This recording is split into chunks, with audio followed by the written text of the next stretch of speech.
What's up guys, it's Ben from Theme Park Groupie. Today I'm going to tour you around Universal Orlando Resort to show you some ways that you can save some money. Stick around.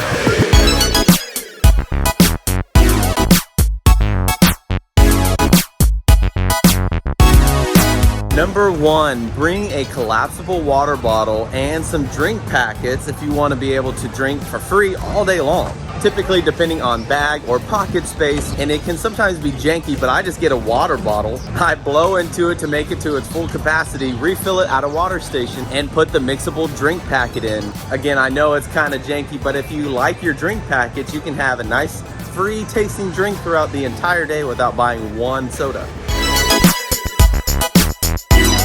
If you don't mind walking, you typically get more bang for your buck in City Walk. You pay around the same price, but you get much more food and much better environment at the restaurants in City Walk. On a typical day at Universal Orlando Resort, what we usually do is we do one park, come to City Walk, get a meal, and then go to the other park. It kind of makes a good way for transition for each park, and you have a nice lunch at one of the better restaurants at Universal.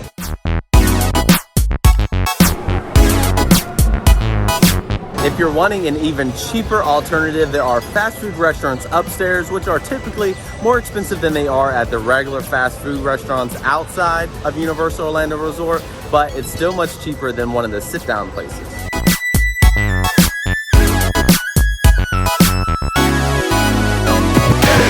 Staying really close to the parks by Hard Rock Hotel or Portofino Bay, it's really nice being able to take the water taxis and being within walking distance.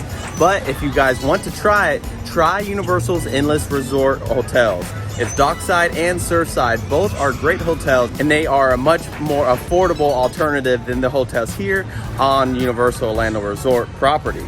You can take the complimentary buses to Universal Orlando Resort, so it's really not much extra for you as a guest to be able to come back onto Universal property from these Universal hotels, and they're really nice.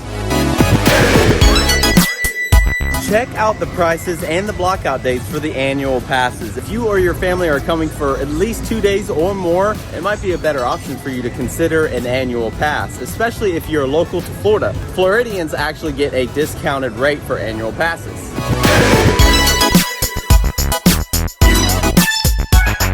If you do consider getting an annual pass, also be aware that if you get the Power Pass, you get 50% off of parking.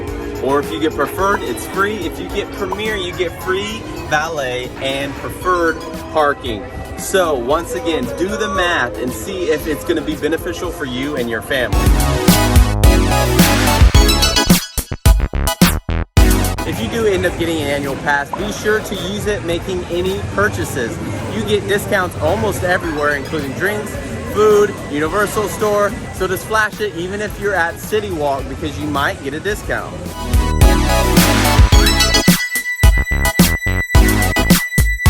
I know the idea of getting Express Pass seems tempting, but if you really focus and you get here on time on Rope Drop, be one of the first parties in the park, and then you'll be able to go to the most popular rides right at the beginning of the day before the lines start piling up.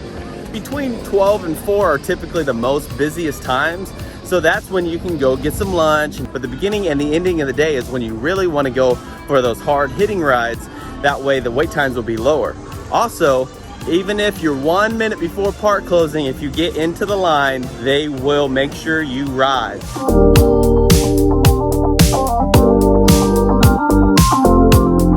So say you're considering getting 1 to 2, maybe 3-day passes, but you're not so sure how much you're gonna be able to see in those limited days.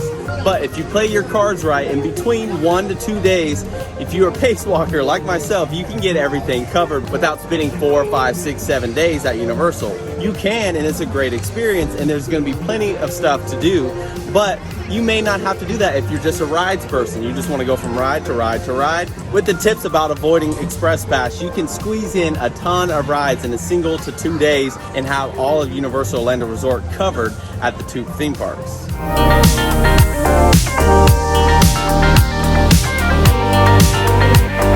For rainy days, skip buying these expensive ponchos last minute.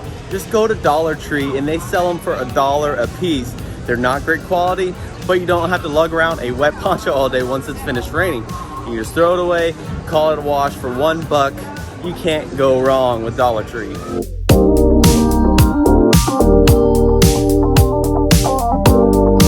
A lot of people think that Universal Orlando Resort's kind of like a movie theater, that you can't bring water, you can't bring food. Bring a bag, bring some snacks, throw some stuff in a fanny pack, whatever you need to do. You can bring food throughout the day, eat in the morning, eat your own food throughout the day, and then leave and eat something super cheap outside of the park. Some days I come to Universal and leave for a whole day and don't spend $1. If you guys have any clever tricks or tips to save money around Universal Orlando Resort, let us know. Maybe we'll be able to use it on our next video. The most liked comment on our previous POV SeaWorld Orlando's Mako comes from Doug Maloney. He says, not only is this my favorite ride at SeaWorld, it's my favorite roller coaster anywhere. Crazy airtime. If you guys want your comment read on our next video, go ahead and comment, and the most liked comment gets read on our next. Well, thank you for hanging out with us, and hopefully you're able to use some of these tips on your next trip to Universal Orlando Resort. If you guys did like this video, go ahead and like and subscribe. Thanks for watching Theme Park Groupie.